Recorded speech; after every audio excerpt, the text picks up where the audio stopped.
Well, good afternoon, everybody. My name's Nick Hillman. I'm director of HEPI, the Higher Education Policy Institute, which is an Oxford-based think tank.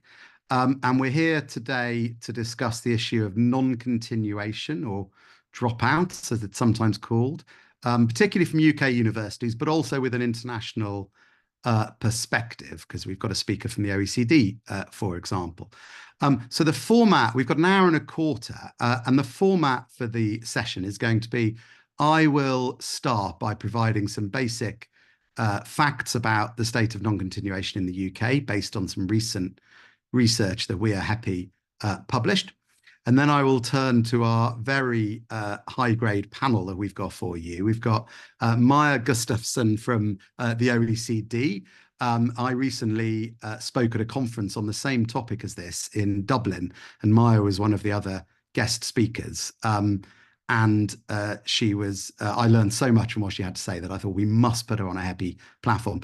And Maja's got a lot of experience in the UK as well as at the OECD in Paris, because she previously worked for the Resolution Foundation, for the Centre for Cities, for Policy Connect. So she knows the UK policy landscape extraordinarily well. And then we'll hear from Kostas Kollydas, who's an academic from the University of Birmingham. He did a PhD at the University of Bath, which covered progression and widening participation in higher education, particularly with a focus on people with minority ethnic backgrounds. I'll let Kostas speak about his own research, but it's highly relevant to what we're going to talk about today. And he's now at the University of Birmingham in the City Region Economic and Development Institute.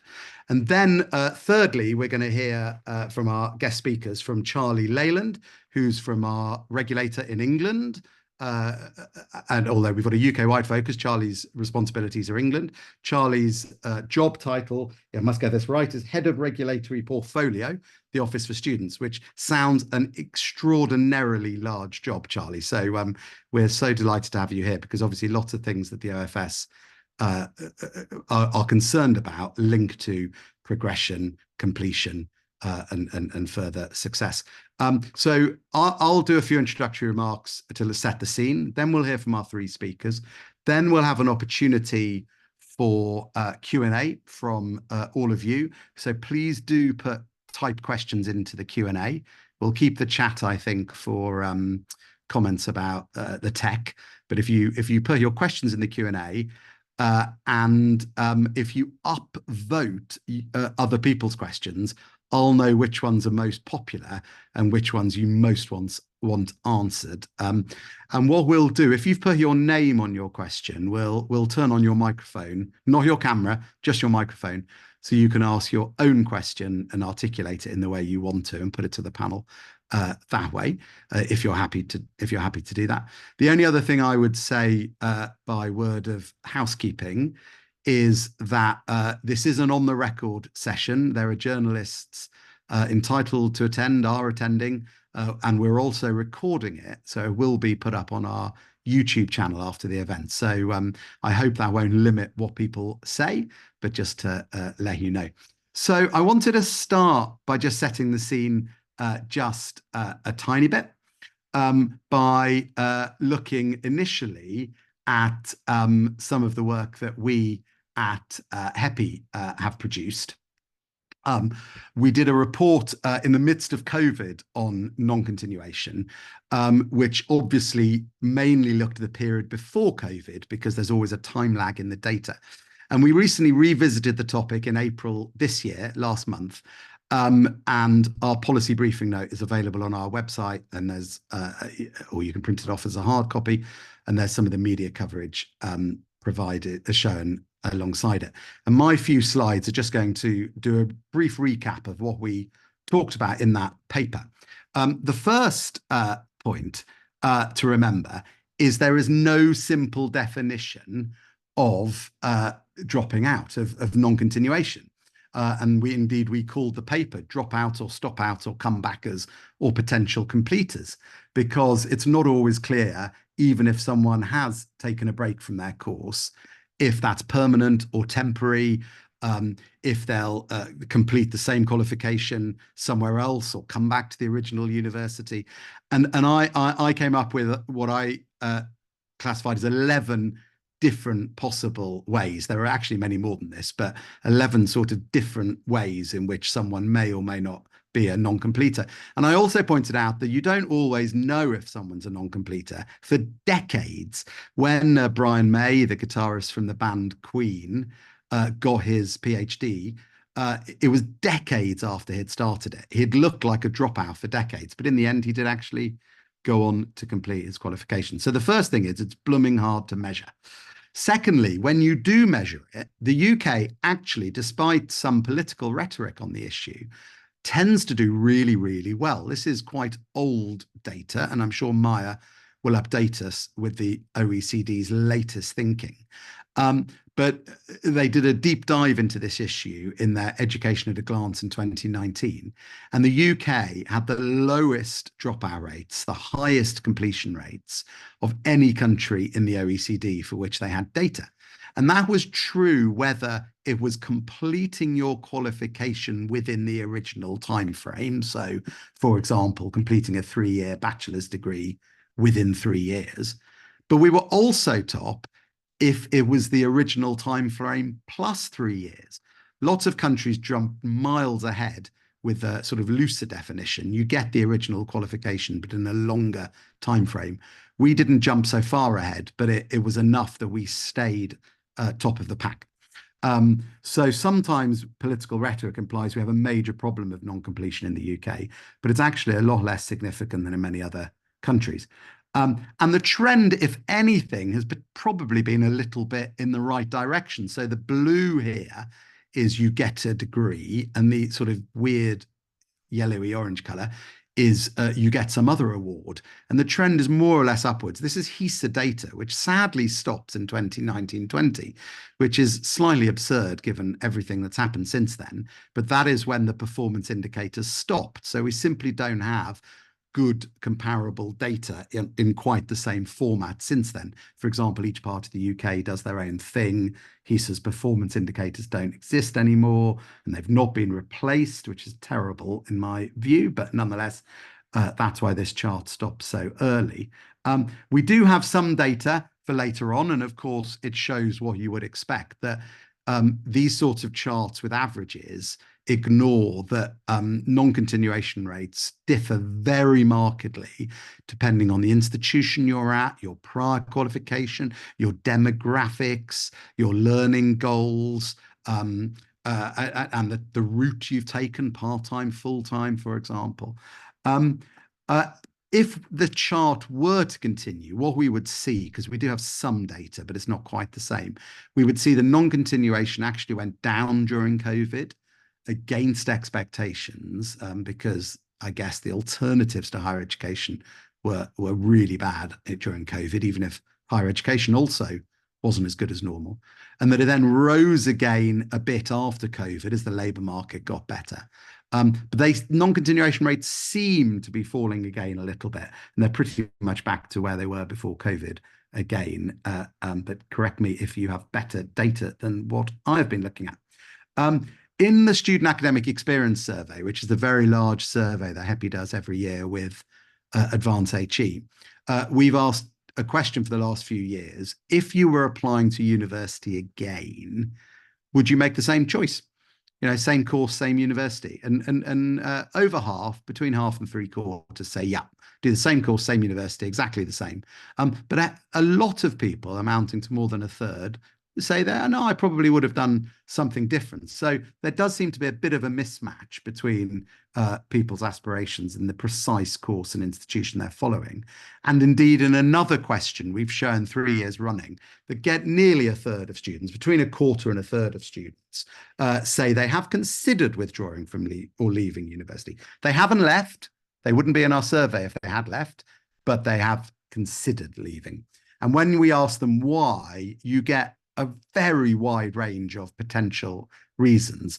Mental emotional health looks like it's way ahead of everybody, all the other reasons here.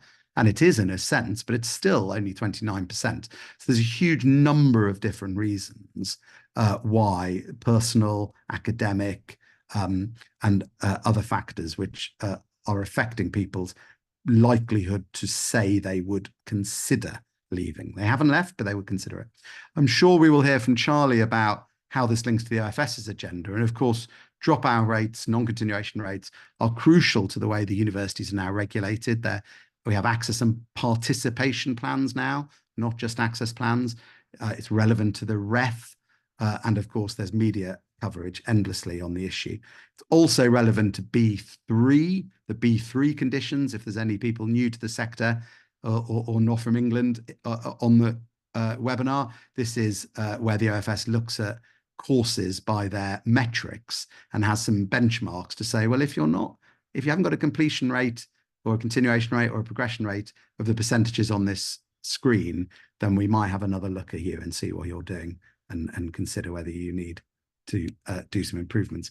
We ended our report with some specific policy recommendations, which ranged from better information for applicants, better maintenance support, use of big data, a big thing of Edward Peck, the government student champion, a Vice-Chancellor of Nottingham Trent, better use of exit interviews for students who do leave, and also revisiting staging qualification. So if you don't complete, you still have a qualification that you could maybe use to re-enroll later on.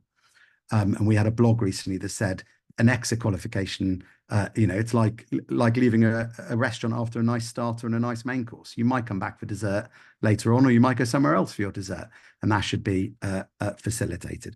So ministers are sometimes inclined to suggest dropout rates are too high and people should do degree apprenticeships instead.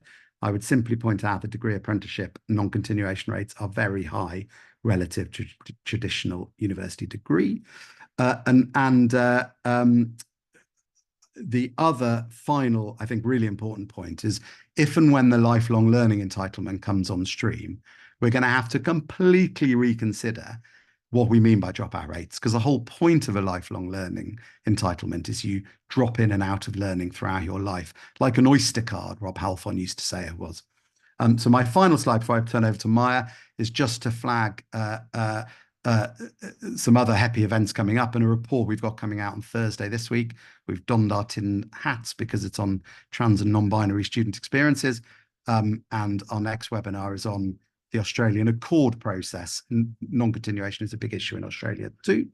And then we've got our annual conference on the 13th of June, which will include the launch of the 2024 Student Academic Experience Survey with updated numbers for those opinion poll results I just showed you. So I'm going to stop sharing my screen and pass with no further ado over to Maja. I'll remind people to put questions in the chat and to upvote people's questions. Maja, over to you. Thank you so much, Nick, and thank you for having me. It's great to be on this panel and to hear all the other panelists, and I'm looking forward to your questions. As Nick said, I did something similar in Ireland, so I'm excited to see whether there's any differences in the audience questions. So I'm going to share my screen. Let's see if this works. So I have some slides with some charts that I hope can help you understand what I'm trying to say. So first of all, it's helpful to look at a sort of system typology so we can use as a framework to understand how different non-progression rates or non-completion rates can be viewed from an international perspective. So there's some data issues, so it's quite hard to have comparable data. I will talk typically about completion rates and completion rates after the theoretical duration of the program and the theoretical duration of the program plus 3 years. So those are the kind of things that we're looking at internationally. So in terms of the system typologies, we can look at systems with selective entry versus open entry, rigid pathways versus flexible pathways, and incentives in terms of labour market and student finance. So if we think of a few examples, we can think about the UK, for instance, as a system with quite a selective entry system, where the decision about whether students are allowed to enroll or not are made based on the scores from secondary school. On the other end of the spectrum, we have, for instance, France, where the entry system is very open. So basically, if you have a baccalaureate diploma, you can enter some higher education. When we look at pathways, again, the UK is a good example of a system with quite rigid pathways. It's quite hard to change degree if you're in it. It's quite hard to change direction or to move on to part-time studies, for instance. Whereas other systems like the US, for instance, or the Netherlands is a bit more flexible. Once you're in, you can change degree, you can change direction. And so that typically leads to slightly higher non-progression rates in the data. And then when it comes to incentives, we'll look a little bit at that. It can also vary between countries, but also kind of within countries and across sectors. So that's a little bit different. We'll come to that later. Having this framework in mind can help us contextualize what we see in the data when we look at cross-country comparisons. So I'm sorry, the charts are a bit similar to what Nick just showed you, but these are the completion rates within theoretical duration of the program, plus so for students across different countries. And as you can see, the UK is at the upper end of this spectrum where completion rates are really high, a lot higher than the OECD average. And if we think about the framework that I just explained, we can look at, for instance, the Netherlands, Sweden, France as countries where completion rates are a little bit lower immediately after the theoretical duration of the program. And then we can add 3 more years, and we see that the UK is still very high. It's quite a rigid system. Typically, people that start will finish within theoretical duration. But the interesting thing here, I think, is when we look at systems that are a bit more flexible, we can see that the completion rates really spike if we add these 3 extra years.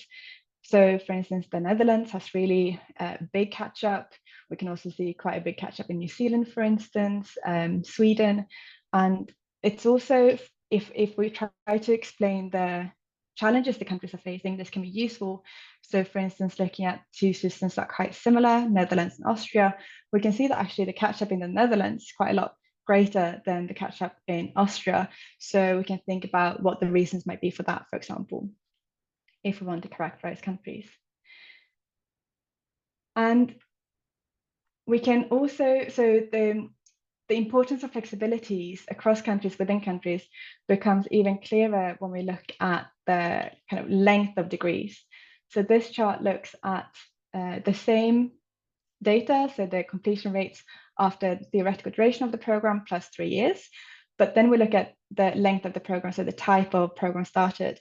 We have the bachelor's program, which is the same as in the last slide, but then we also look at short cycle tertiary programs and master's long first degree programs.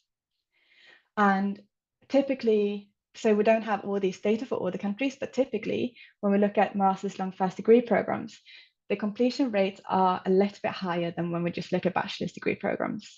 And this is probably to do with students that apply to these and enroll in these programs are a little bit more selective in terms of they might be a bit more committed to their degree. These tend to have slightly higher selection criteria. They take longer, so students might be more committed to their subject area. So there's probably some self-selection going on here that means that the completion rates are a little bit higher. It's interesting to look at the short cycle courses because here there's a lot of variation across countries. So we see that in the UK, again, the completion rates are really high for short cycle tertiary programs as well. But if we look at, for instance, the US, completion rates are quite a lot lower for short cycle programs compared to bachelor's programs. And what will show up here is the community college courses, where the entry is incredibly flexible. Almost anyone can get in, or everyone can get in and do some courses. But also we don't know exactly why people are doing these courses. Maybe they never aim to actually complete their degree. Maybe they just wanted to get in and do a course to kind of step up in the labor market, or maybe they kind of tried to do it very little bit longer. They did part-time and then kind of like tagged on different courses along the labor market activity. So that's a big difference. And then we have also, for instance, in France, the short cycle courses are primarily IUTs, and these are two-year courses delivered in universities. And so these tend to be quite selective. They're really well regarded. Probably students are a bit more motivated. In countries like Sweden, In Austria, again, we see these short courses being really well-targeted professional courses. So where students get in and they want to finish because often the students need the accreditation of having finished a degree to actually be able to do the work they want to do. So the value doesn't come from doing one course or one unit, but actually having the accreditation of the full diploma. And the relevance, the interplay between the courses and the labour market becomes even clearer when we look at different sectors of study area. So this again shows the completion rates in the chosen field of study. And then also again, the theoretical duration of the program plus 3 years. And then if the graduate or if the student finishes in that selected field of study. And so we looked at STEM courses, health and welfare and education. And what we see in this slide is that typically for sectors like health and welfare and education, completion rates tend to be a bit higher than when we look at STEM. And probably this has something to do with the difficulty of the course. Maybe maths is very, very hard. So then some students can't finish their degree in STEM. But crucially, it also will be because in sectors like health and welfare and education, it's actually the accreditation that the student needs. So they need the credentials to actually be able to work in that field. So whereas in STEM field and technology and ICT, students can actually get a job even if they don't have the credentials. If these labour markets are a bit more skills demand driven, and if students can demonstrate that they have the skills and they have the experience, they might be able to get a job even if they haven't actually completed a degree, if they simply have the skills. So then we can see that it's actually not necessarily a problem or as great a problem as people portray it to be if all students don't finish their degrees on time or finish their degrees exactly in the way it was envisaged in the beginning, because actually maybe they can leverage what they've done already. Maybe 2 years is enough out of a 3-year bachelor's degree to actually get the job they want. So it depends a little bit. It's important to contextualize the dropout rates. This same kind of story about the incentives and labour market relevance can be seen if we look at the earnings graduates have in the field. So this looks at the relative earnings of workers with bachelor's degree compared to student or graduates with short cycle tertiary and upper secondary attainment. And this looks specifically at 25 to 30-year-olds because we want to see what students are looking at, the kind of wages they're looking at when they just look at among their friends. We know that earnings increase later on in life, but it's interesting to see the immediate incentives and the kind of jobs young people can get immediately upon graduation or even before graduation. And again, we see a lot of country variation. So for instance, in the US and to some extent in the UK, the immediate earnings advantage from having a degree is quite large. So then the strong incentives to actually finish to get the credentials. Whereas if we look at, for instance, the other end of the spectrum, we have France, the Nordics, Austria, typically more flexible education systems, also more flexible labour markets. That might be a bit more demand driven. And so then students don't really have the same incentives to finish. Maybe they just want to get the skills they need and then get a job. So it depends a little bit. Also not necessarily the case, but just to contextualize the differences. So how much should we actually worry about non-progression rates? And I think it depends a little bit. And it's important to understand which students which groups of students might be facing the biggest problems. So this chart looks at the students who are registered as no longer enrolled at different points in time over the course of their education. So we have the bar, which shows they're no longer enrolled by the beginning of the second year of study, so students that dropped out in the first year or didn't come back for the second year. The diamond shows students that drop out by the end of the theoretical duration of the program, and the round dot shows by the end of the theoretical duration plus 3 years.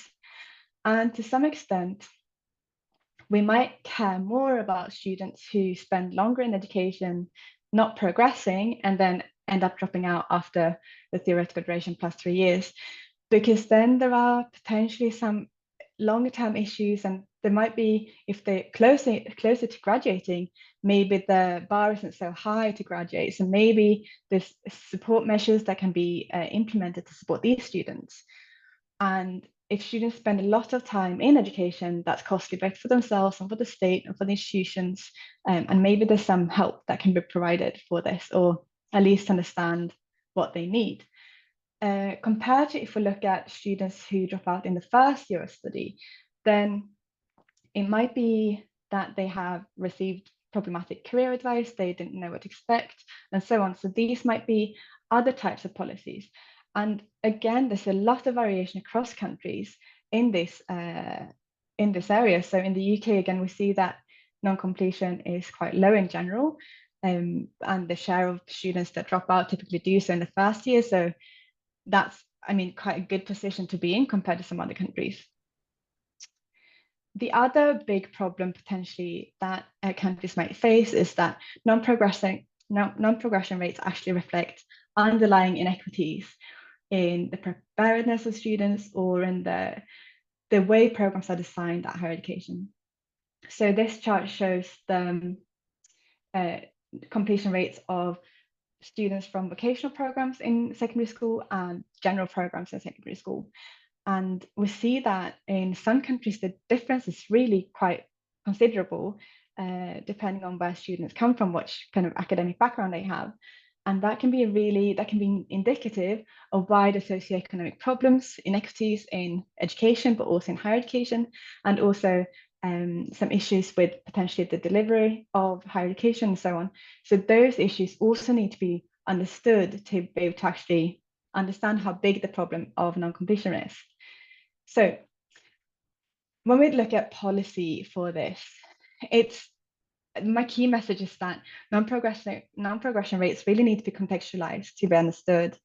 And as Nick mentioned, it's kind of expected and acceptable to an extent when there's a lot more different kinds of groups in higher education. So when there's widening participation rates, I think in the note that HEPI is published on this, it also said that it's almost surprising that the UK has such high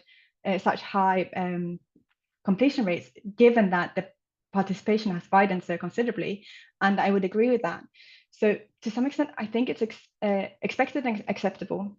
And also, we need to understand how this is reflecting system flexibilities and incentives and what students are actually facing when they make decisions in the moment. When we look at the problems, I think we need to understand how big a problem the non-progression rate is in itself, is to understand what is the symptomatic of in the system, and if there are a lot of inefficiencies and inequities in the system itself.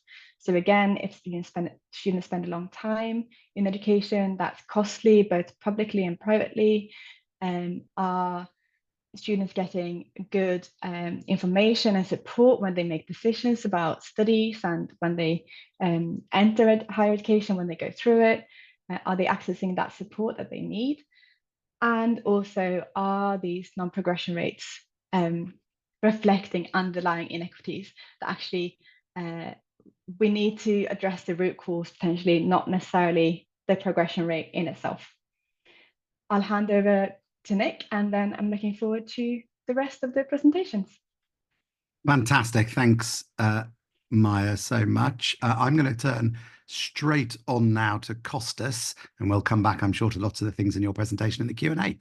Kostas. Thank you very much, Nick. It is a great pleasure being here. So I will share my screen.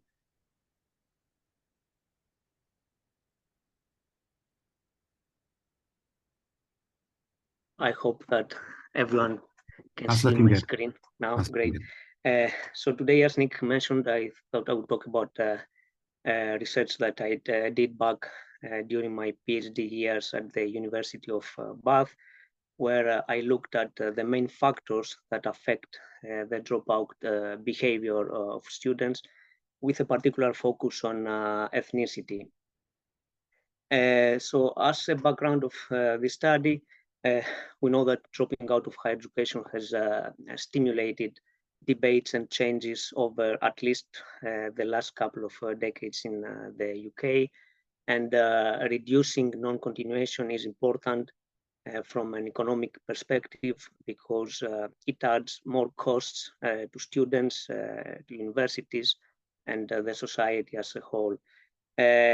However, given that the completion rates in the UK stand at good levels relative to international standards, as Maja and Nick showed earlier, one of the most important priorities seems to how we can reduce inequalities in dropout rates.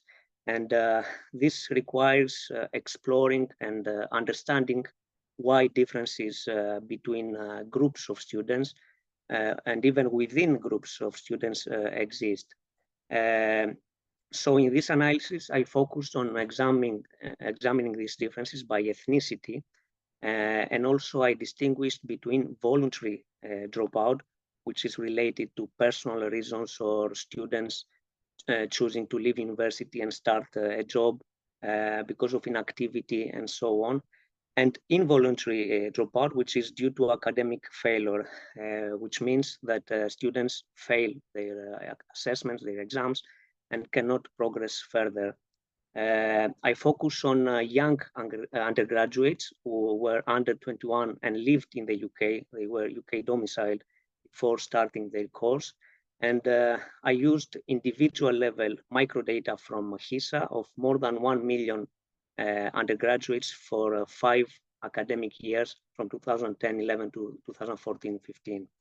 And for this analysis, I relied on first-degree students who leave university in the same academic year because they either graduate or they fail, withdraw, regardless of when they began their studies. So this method captures dropouts at any stage of students' academic life. Given the time of my presentation, I thought I would just provide a flavor of the findings. So from the descriptive evidence, as you can see on this graph, it is clear that there are ethnic differences based on the reason for leaving the course. Specifically, on the left-hand side column of the chart, we can see that nearly 8% of ethnic minorities of non-white students fail their assessments and are required to leave university. So this is compulsory withdrawal. And this share of compulsory dropout is more than double the corresponding share of white students, which is 3.5%. On the other hand, white students are more likely to quit voluntarily due to personal reasons or because they leave university to go into employment. And this behavior might suggest that there are higher opportunity costs of higher education for white students, which translates, in other words, to better alternatives in the labor market, particularly in regions with low unemployment rates and many job opportunities. Or it might also reflect expectations of lower economic return on their degrees. In contrast, on the other hand, non-white, I think minority students have a higher likelihood of dropping out because of financial difficulties, of exclusion or inactivity. And it is well known from the literature that financial hardship affects dropout decisions, and that ethnic minority and poorer students are more debt adverse than others. What I presented so far is simply descriptive statistics, but it is more interesting and useful to see what happens to the dropout rates if we account for various factors such as socio-demographic characteristics, prior educational performance, some university-related factors such as the type of university or the subject and mode of study, the region of study, and so on. So, well, the answer to that question is that the picture remains pretty much the same. So the table on this slide shows that for each ethnic group, the predicted probabilities from an econometric model with three outcomes. First, successful completion of degree. Second, academic failure. And the third column has grouped together all the other reasons, which predominantly include voluntary reasons. So clearly, even after allowing for differences in a wide range of factors, all ethnic minorities are more likely on average to fail academically.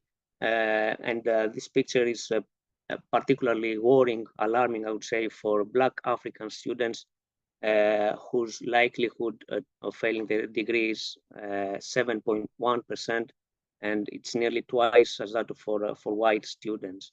Overall, the probability of successful completion is higher for Indian, Chinese, and white students, approximately 89.5% based on these 5 years of data, which is 1 percentage point higher than the rest of the ethnic groups. Based on the same econometric analysis, the question is, what are the main factors that can be measured using the data from HESA that contribute to academic failure and force students to drop out? We talked about ethnicity, but there are also other factors that play an important role here.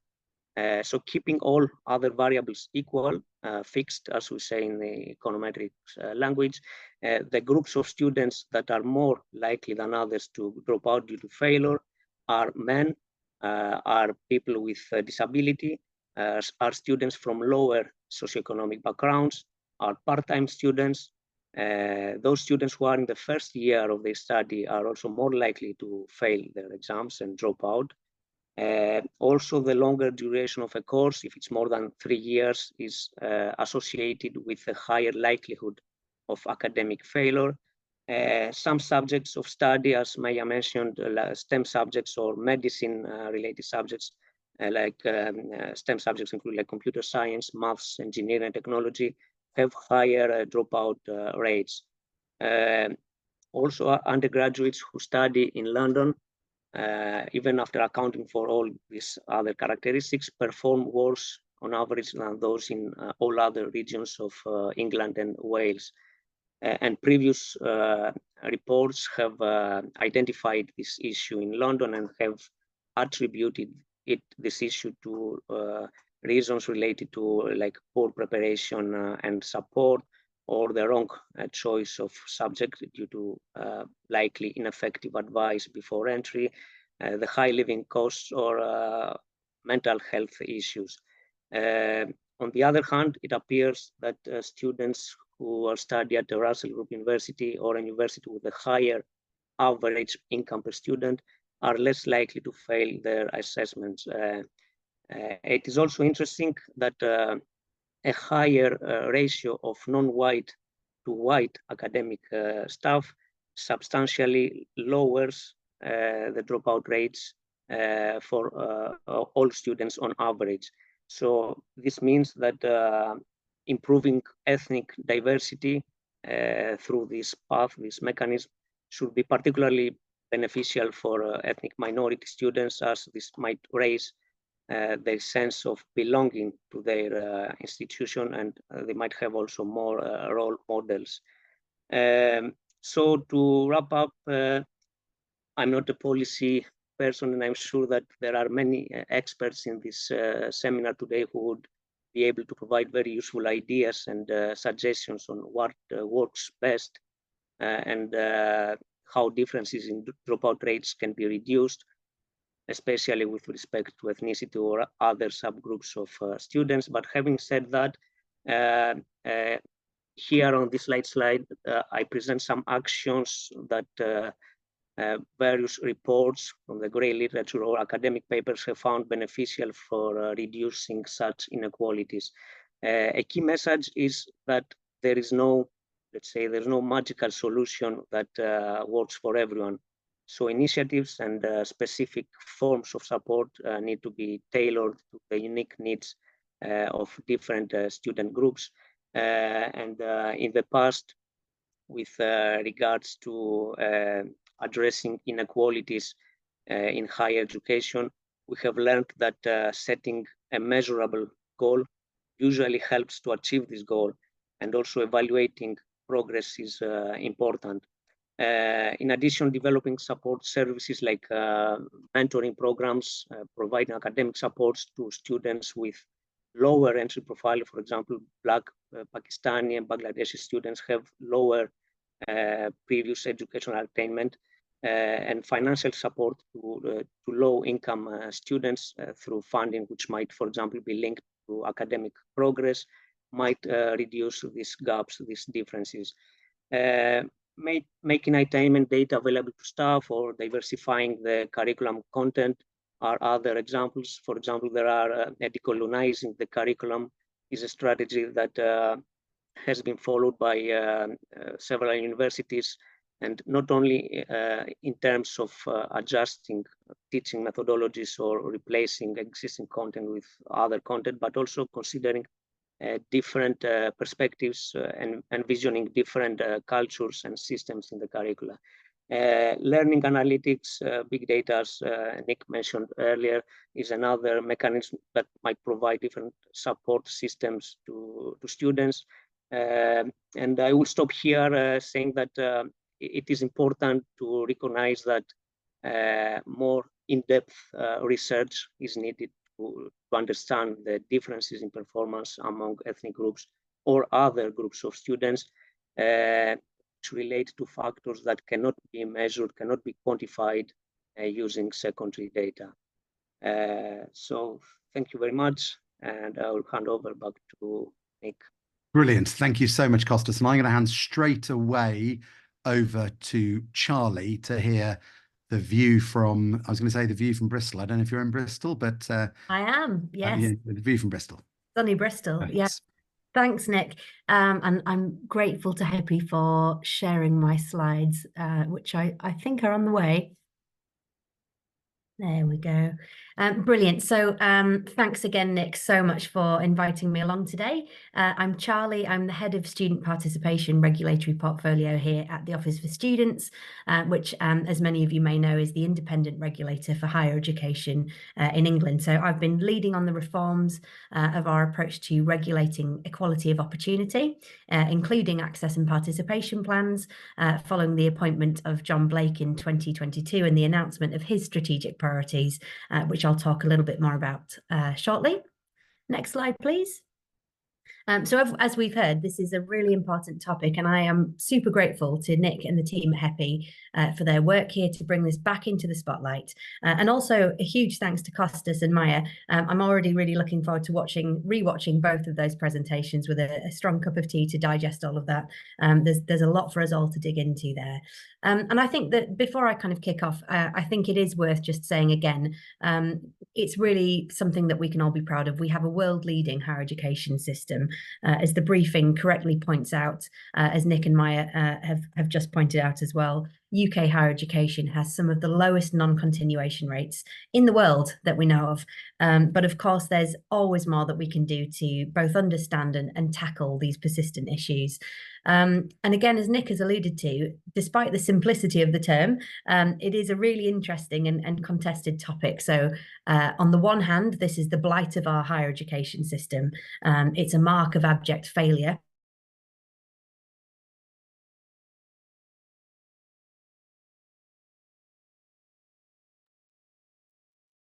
We know Charlie's had a few tech problems, so we'll just give her a minute or two to come back. In cases. Charlie, can you hear us?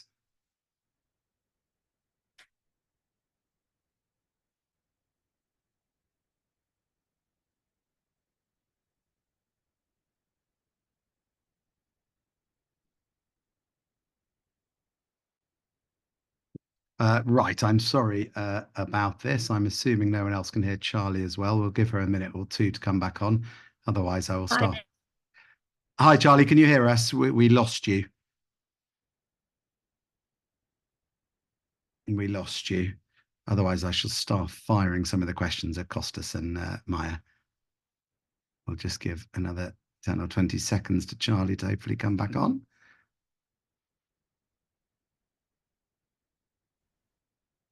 Hi, Nick. Can you hear me there? Yes, yeah. Let's have another go. Keep on going, Charlie. Yeah.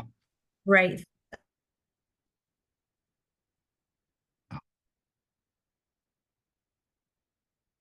Oh, we seem to have lost Charlie. Okay, thank you. I'm sorry about that. So I'm not sure, but I'm back again, am I? Great. So I think the fallout from all of this, as I'm sure to anyone who has been close to the epicenter of a student dropout more personally can attest to, can be really far-reaching and long-lasting. So not only for the person, their bank account, their self-esteem, but for family and friends. That's not to mention the impact on staff in departments and other student services at the institution itself, as well as the more systemic issues that come with a large amount of students that have discontinued their studies across the sector in terms of public money, loans that probably won't be recouped, and unused potential in the labour market ultimately. On the other hand, some may argue that non-continuation is a sign of a market working well, so more of a conscious uncoupling where students are voting with their feet if the provision is not up to scratch, or a healthy sign that students are in control of when and whether they continue to study at the right time and pace for them.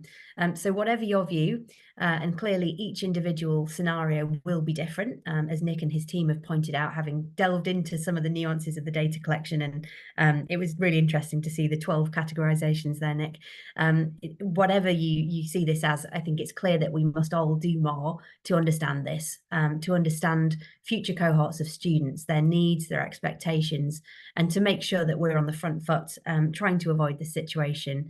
I must say recently I've been on a number of provider visits, and what strikes me is how everyone from the student services staff through to the vice chancellors are telling me this generation of students is different. They're unique. They want different things to those who have come before. I'm hearing the same message, whether it's small and specialist institutions or large multi-faculties.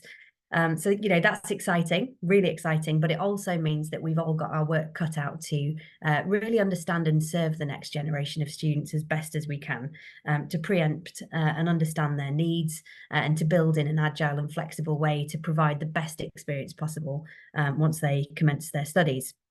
Next slide, please. So first, just a very quick look at our most recent data on non-continuation in England only.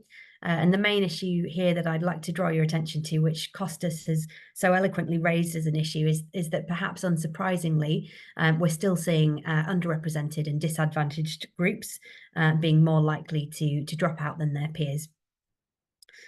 So when we talk about continuation, just to clarify, we mean the proportion of students that were observed to be continuing in the study of a higher education qualification or have already gained the qualification 1 year and 15 days after they started their course, or 2 years and 15 days for part-time students.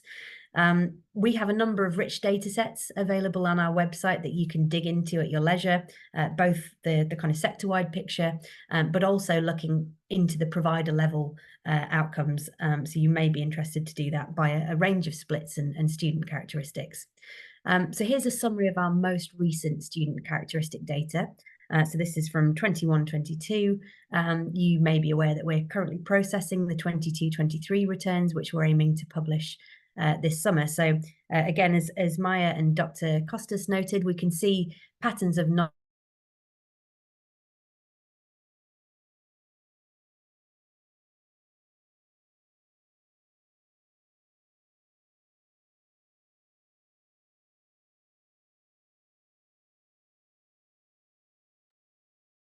Oh, we seem to have frozen again. While we're just waiting, I'm going to draw Kostas and Maja's attention to the questions in the chat, and I'm going to start us all thinking about the first question there, which is from my colleague Josh Freeman, which is,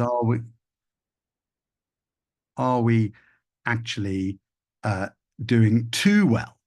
Are our dropout rates too low? Does this suggest our institutions are being too selective? We're excluding students who actually could very well benefit from higher education, and we're just not taking a punt sufficiently on them. I'll give Charlie one last go, and otherwise I might ask Maja and Kostas to start addressing that question. Hi, Nick. I think I'm back. Great. You're back. Great. Keep on going. I'm so sorry. I'm having real technical difficulties today. So I was just jogging through the student characteristics data. So we can see a 5.8 percentage point gap between Black and non-Black students.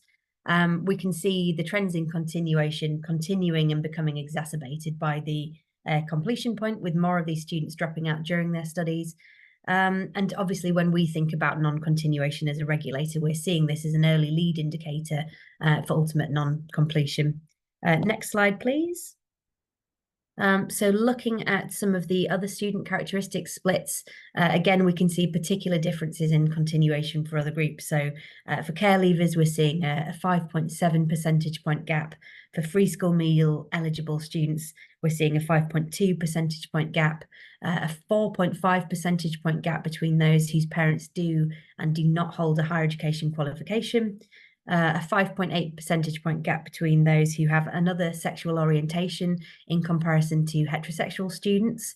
And for those students who have never worked or who are long-term unemployed, they have the largest gaps compared to students with parents in higher managerial roles, where we're seeing a 13.4 percentage point difference. So still persistent gaps there. Next slide, please. So looking more closely at ethnicity, we can see that ethnicity has a large effect on all of the student outcomes that we measure, with Black students receiving much poorer outcomes from higher education than white students. Next slide, please. And again, we're seeing worse outcomes across the student life cycle for students who were eligible for free school meals. Next slide, please. Whilst we're not seeing major differences at the continuation point between students that have and have not reported a mental health condition, we are seeing differences at the completion point. So please do keep these students on your radar when you're thinking about this and ways to tackle it. Next slide, please. So why might this be happening? This is the big question, the million-dollar question. So this is a screenshot of our Equality of Opportunity Risk Register, or the EOR as it's fondly known. So the register draws on a wealth of academic literature, evidence, and stakeholder engagement with a wide range of student and specialist groups across the sector. It identifies 12 sector-wide underlying risks that may affect a student's opportunity to access and succeed in higher education, and it sets out how this may relate to particular points in the student life cycle, as well as how different student groups may be affected by them.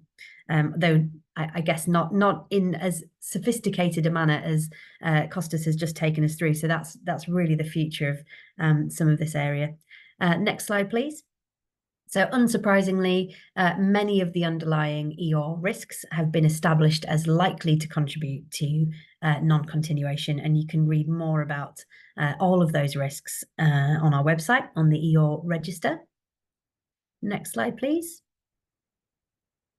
So again, you can find far more detail and information on the OFS website, where you can really dig into the data and look at the evidence that we have available. Next slide, please. So what are we doing as a regulator? As Nick mentioned, any provider that wishes to charge higher fees needs to have an access and participation plan approved by the OFS, which sets out how it will address the greatest risks to equality of opportunity for its current and prospective students. So most plans with a current A&P plan, most providers with a current plan will be submitting their new plans for 2025-26 onwards during this year for our assessment. So those who are unfamiliar with the plans, they should be setting out the key risks to equality of opportunity using our dashboard and demonstrating regard to the Equality of Opportunity Risk Register. They should then set out long-term objectives in relation to addressing those risks with numerical outcomes-based targets that describe the progress and the pace of progress that a provider is aiming to achieve over the duration of the plan. They should explain the evidence-based intervention strategies that will be delivered to achieve their goals.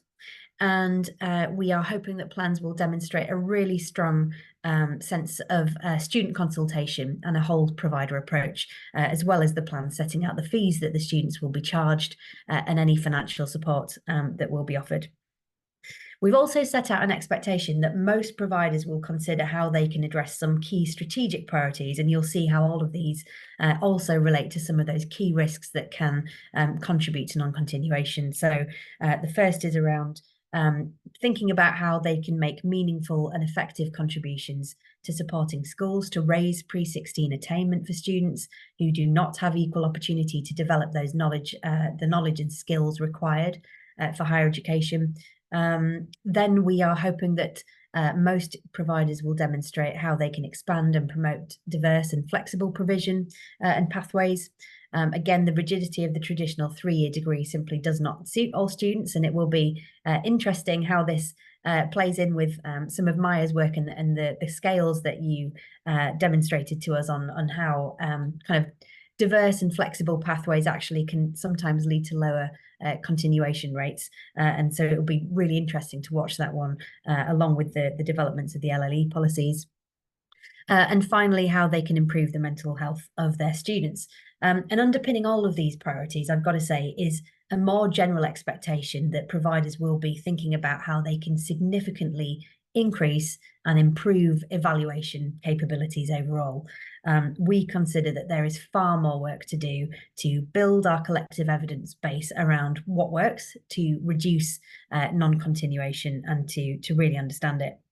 And this is the last slide now, please, on if we could flip to the next one. Great. So finally, we distribute funding to higher education providers to help with the costs of providing a high quality higher education. We produce insight briefs to support with this. We provide a wealth of data for England on our website and to providers directly. We also run the TEF, the Teaching Excellence Framework, which is about incentivizing and rewarding performance above the baseline across some of those outcomes that we see as good outcomes for students.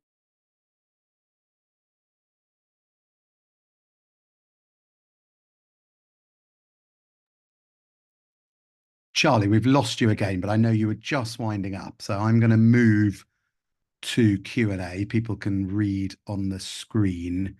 We do consider the Charlie, we lost you again at the very end there. So however, we don't accept low content.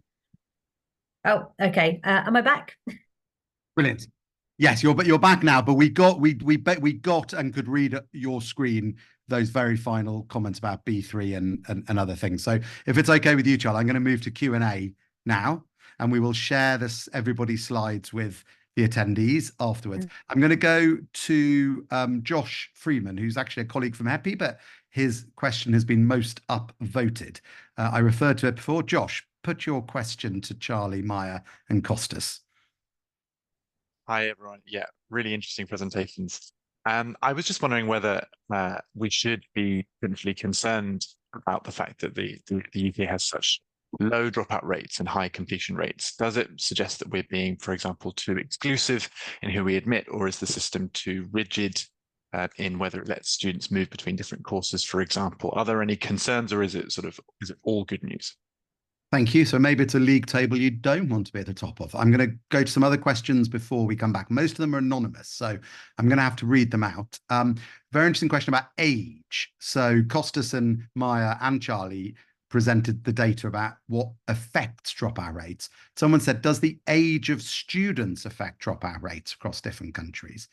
A third question, and there's two questions like this, probably aimed particularly at Maja and the OECD data, but maybe Kostas as well, which is, what is the data for the UK? Is it English data, or does it include Wales and Scotland? And I think it's a pertinent question because Scottish degrees and the Scottish higher education system is quite different. 4-year degrees, typically a third of them done in colleges, and so on and so forth. So it'd be good to know the source of the data. And I'll do one more before I go back to the panel. I'd like to do 2 rounds of questions. We have a hard cutoff at 2 o'clock. We then have a question: is there a relationship between funding systems, fee systems, or other funding systems, and dropout rates? So let's go. I'll try and go in reverse order because we slightly cut you off at the end of your presentation, Charlie. Charlie, over to you. Thank you. And I'm so sorry about these technical issues.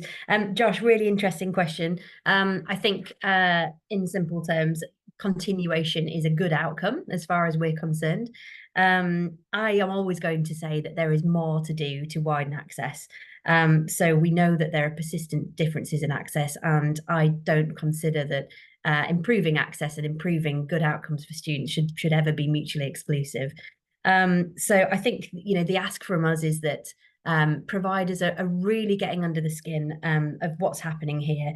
And I think, you know, doing so will not only help providers to kind of stop falling foul of the same issues coming up again for the same students, but will really help improve the experiences of all students, actually. So that learning from really digging down into what's happened, where are there any trends and interesting patterns here? You know, you're looking at kind of commuter students, non-commuter students, that there might be very different pictures for each provider.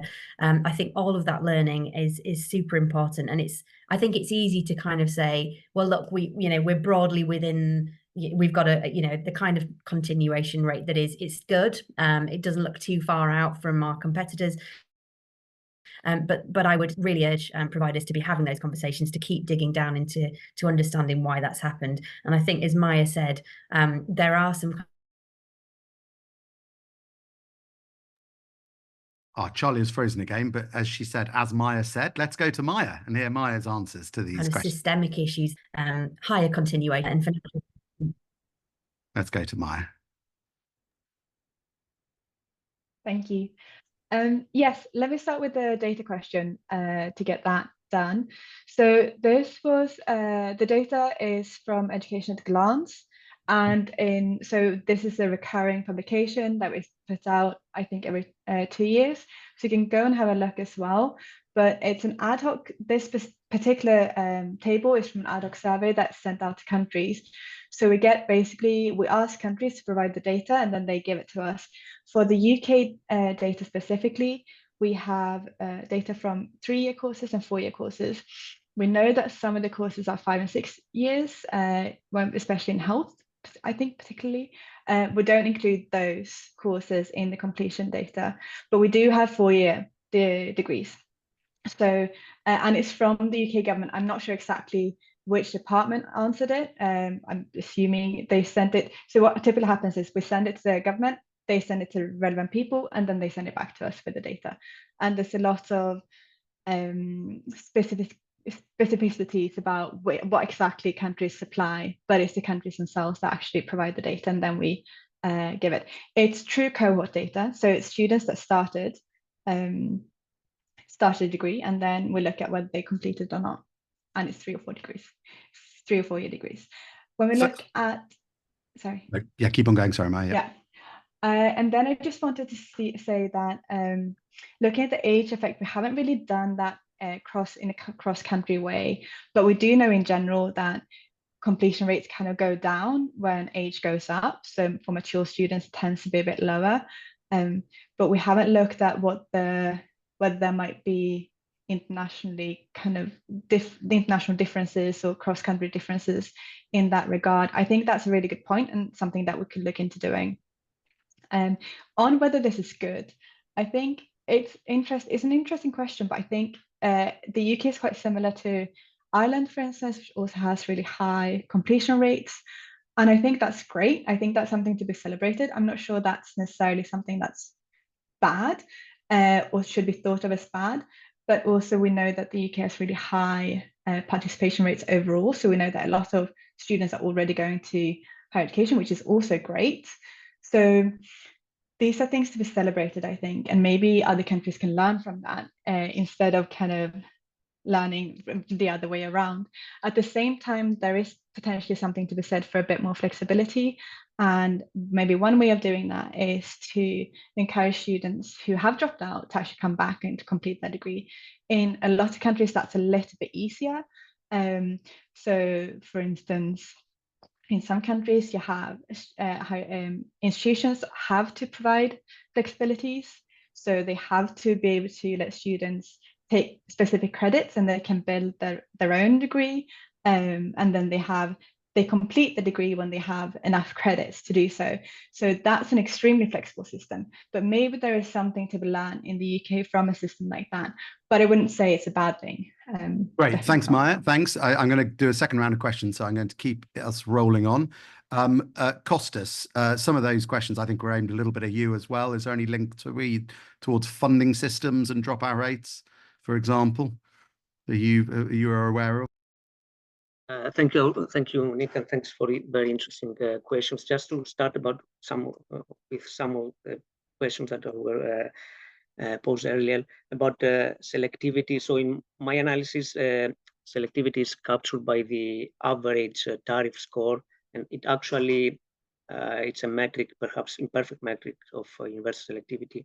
And actually, I find that the average tariff score, while it increases the likelihood of academic failure, on the other hand, overall, it reduces the probability of successful completion. So it's the mechanisms that lead these different pictures are unclear. About age, the sample of the HISA data that I used was focused on young undergraduates who entered higher education under the age of 21. So it's not a good measure to use age here. Although, as Maja mentioned, mature students are known that be more likely to quit university than others. About the systems, the coverage of the data, HISA data covers all the UK nations, so England, Scotland, Wales, and Northern Ireland. So we account for differences in the educational system. So even within these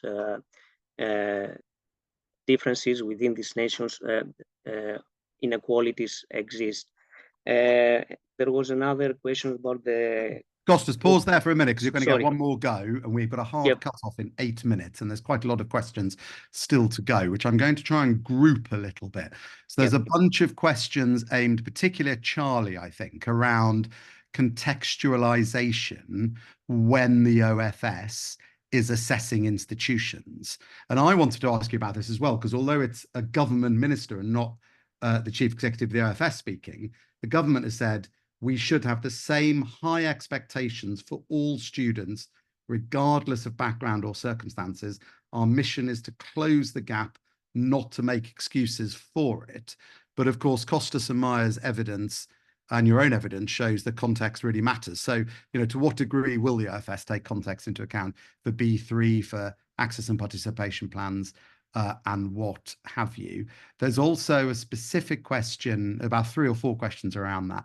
There's also a specific question about estranged students, which I think is interesting. And there's some very sort of nitty-gritty questions about the data. And I would urge people to email people after the session with any specific questions, because I know our 3 panelists will be very keen to engage. And finally, there's one other person who's put their name on their questions, which is Johnny Rich. So finally, I'm going to give Johnny Rich a chance to ask a question. Just one of your 2 questions, please, Johnny, because we're going to run out of time otherwise. And then we'll go back to the panel for final reflections. Over to you, Johnny. Yeah, I'll go with the question on financial hardship, since you've asked about contextualization already. It used to be the fact that people tended not to drop out because of financial hardship, because it was better to go on than to face the debts with nothing to show for it. But anecdotally, I'm hearing that that's switched, and it's now becoming more common for students to say, I just simply cannot afford to carry on. Is there any data to support or refute that? Great, thanks, Johnny. I'm afraid you are only going to have about exactly 2 minutes each. So we're going to have to be strict, and I'm going to go Kostas, Maja, Charlie. Kostas. Thank you very much. That's a very interesting question. So what we know is that the financial difficulties affect the likelihood of dropping out, and also the cost of living crisis has, let's say, introduced more financial burdens to the experiences of university students, particularly those who are from lower socioeconomic backgrounds, including some ethnic minority students. So some actions that these students take is that they try to work while studying, or they consider withdrawing from higher education. So we do not have more recent data to capture these inequalities during the COVID pandemic and the cost of living crisis, but early evidence suggests that there was a reduction in the dropout rates in the first year of pandemic, perhaps because of the no detriment strategies that were followed by many universities. But it would be very interesting for future research to use more microdata on this and to try to quantify the impact. Thank you, Kostas. Yeah. Thank you very much. Some important points there. Maja, over to you. 2 minutes and then 2 minutes for Charlie. Great, 2 minutes. So I think the financial question is definitely important. We saw earlier today, and I know from other research as well, that mental health challenges is clearly also big, but financial reasons are important. We see this, for instance, in research that looks at scholarships or grants that students get, and that in many countries actually receiving a grant is predictive of student success compared to students that just miss out on receiving a grant when it's needs-based. So it's definitely a very important thing for actually be able to complete. And I know I've talked to some countries, and then institutions say that the students can't finish, and then they say that it's not because financial difficulties, but they say it's because the jobs they do alongside is taking up too much time. And then to me, of course, that means that actually, why do they have to work alongside? That's a financial problem. That's not a problem to do with having to work like the hours, but actually not having enough money to sustain themselves from grants or loans or parents or whoever provides the finance. So I think this is a huge issue. Yeah, and also, of course, if that might stop them dropping out having a job on the side, but it might mean their academic work suffers. And if the work takes on too much time, then they just can't. I mean, yeah, they don't have time to do the studies. They may drop out. They may drop out as well. So, Charlie, over to you. There's lots of questions about the degree of contextualization the OFS will. I'm really hoping. Thanks, Nick. I'm hoping.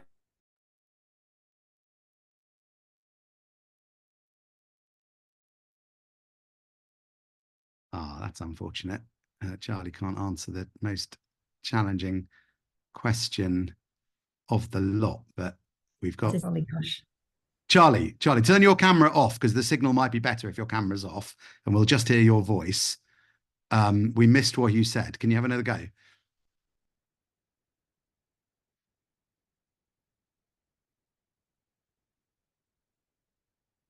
Aha. If we don't get to hear from Charlie, I'm tempted to... Charlie, are you back?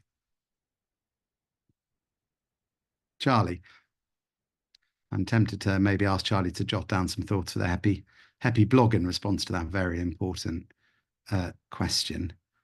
We'll give her another minute. Charlie, can you hear us?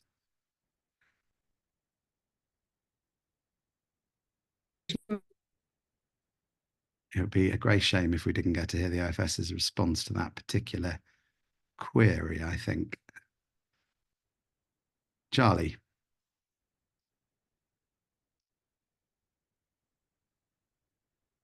Well, we'll give her another 30 seconds before the clock chimes 2. We will ask Charlie to bash out her thoughts in response to that question, because I think it is an important one, and we'll try to circulate that to the attendees of the webinar, and indeed maybe persuade her to write a HEPI blog specifically on that question if we can. Though obviously that's up to her if she's willing and able to do so. So I'm going to call a halt now, 2 o'clock. People will have places to be. Thank you so much for logging on, which I think has been a really rich, slightly more academic than many of our webinars, but that's all to the good, because we've really dived deeply into the data. And I want to thank the speakers. I want to thank Emma, my colleague, who's been delivering it all from the back end. And I want to thank all of you for staying and asking such interesting questions. Many thanks.